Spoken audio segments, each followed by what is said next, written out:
Greetings, dear precious spirit soul, divine being that you are. All right, my darlings. Okay. Topic. Trying to find the right wording for this.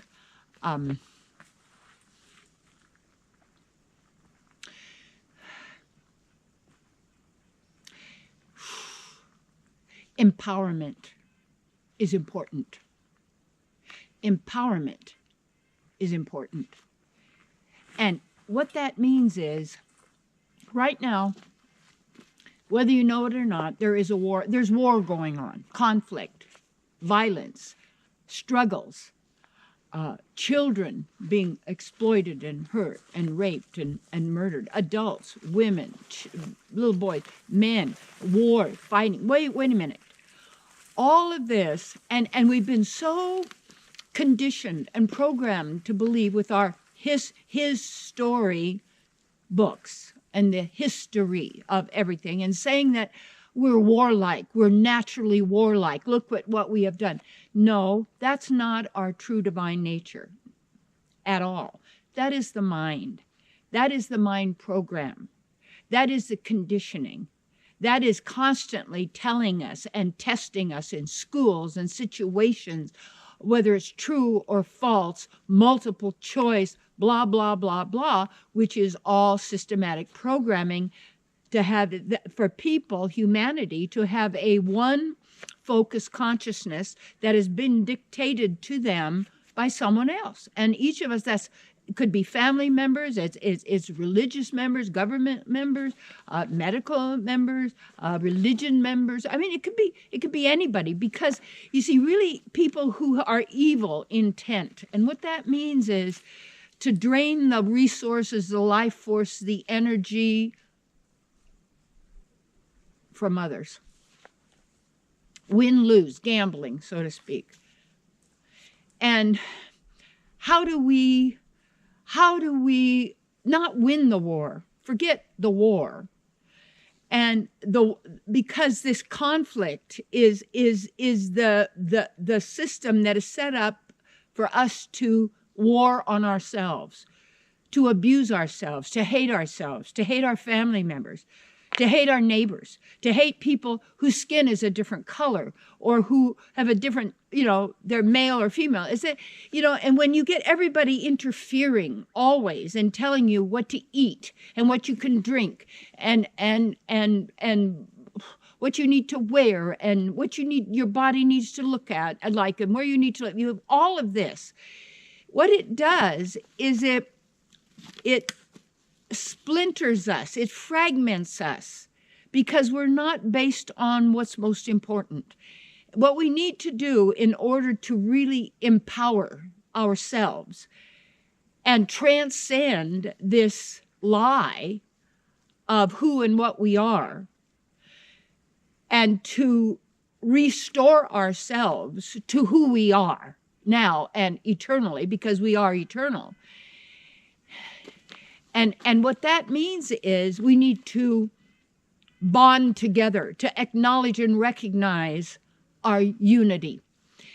And that does not mean not respecting nations or groups of people, or it's not lack of respect. It's you got to get to the basic, back to the basics. And the basics that we are is we're both dependent and independent. We need each other and we don't. It's always both, and transcend and none of the above and beyond.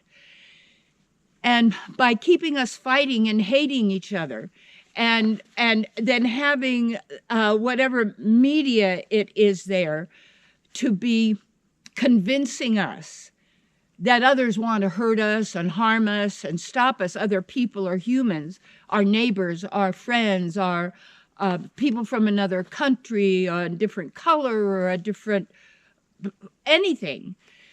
And when you really look at who we really are, we have everything in common, and we also have our differences, which are fabulous.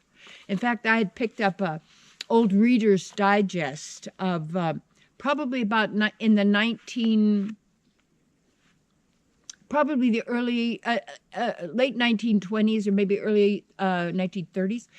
And we see how beautiful all the countries were, and the clothes that people wore, and the traditions that they had. And because I've been fortunate enough to travel all over the world because I've wanted to, and to meet people and to be in different cultures and to experience from their point of view or their consciousness and awareness. And that I found, even when I was living in Los Angeles for a while, and I was even in a very multicultural area of Culver City and West LA, and in there, and I'd walk around. I get up 4 a.m. sometimes, take walks, go to the coffee shop, whatever it may be. But I was always safe, and I was always secure, and I was always and I found that when I would talk to people, it wouldn't matter what their religion was, it wouldn't matter their background, basically right at the heart of the matter, they just wanted to have a simple, happy life and have their children and be healthy and secure, and their loved ones and their family members. And what's happened is, by getting us so far away from who we are and what's really important, then there's so much unhappiness and so much competition and so much hatred that's going on, and resentment and anger. And then when people watch television or television programs, very few, there's so many people, they live by the television or maybe even the internet, but in being this input constantly, and it's terrifying people. And what happens is, and causing us to be afraid of everyone and everything. And the key is always empowerment. And how can we help each other? Now, I have friends who are the editors and owner of Lotus magazine, and they are in Magella, I can't pronounce the word, but it's right above Paradise, the town south of Shasta here, that got completely obliterated within minutes, and people burning alive in their cars and their homes and everything. It was not a natural fire, not at all. And what happens is, when we get caught up, and I will tell you about that, they've got a GoFundMe, because there's so many wonderful people in that area who lost their businesses, and they lost their teaching centers, and they lost all their good work. And Lotus is doing a GoFundMe to help these people get back on their feet again, to do their work and to make their contributions. So if you can, go find Lotus Guide and you go to the GoFundMe, and whatever you can do, that would help these people a lot. So, and I know there's a lot going on like that. But when we get over the cult of personalities, and what is amazing to me is when you go out there and somebody, oh, I hate them, and look what they're doing, and they're disrespectful, you know, of golly sake, President Trump, or they're disrespectful of people who are trying to end child trafficking, or they joke about that on media and make terrible jokes about, or they're people that are attacking people that they know of, who are telling them about health practices. I saw one of my family members who had gone through chemo, who never even looked at what was actually the cause of the cancer. Oh no, we'll treat the symptoms, but the symptoms are telling you of something else, and you get rid of the symptoms, the problem is going to continue. That's just the way it is.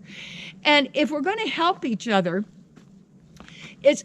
we have to get over this cult of personality. And I'm not into personalities, no matter who they are. I'm into issues. And what these issues are really important are, it's the aluminum that we have so much in our world that is drawing everything out. And who's bringing it here? Who's putting it here? How many restaurants are cooking in aluminum pots? Aluminum okay, and aluminum makes then the brain and the body susceptible to electronics and what those are doing.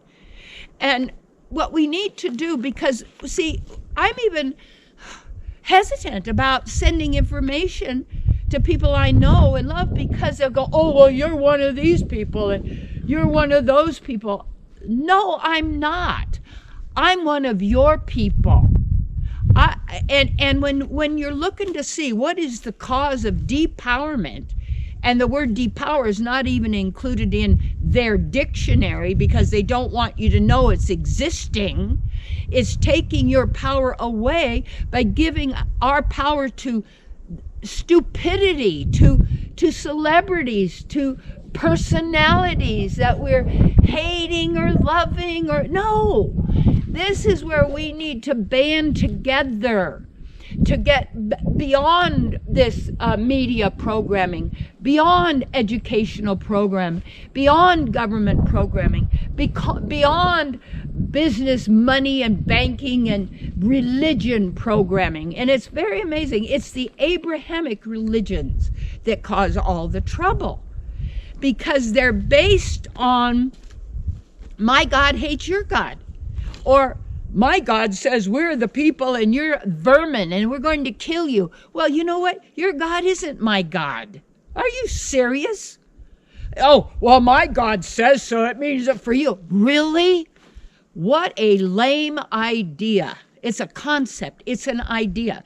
And it's separating, divide and conquer. It's if we could get over our desire to be right and the fear to be wrong. Our desire to make a point and prove somebody else is wrong and we're right. You've got to get over that. Do you want to be right or happy?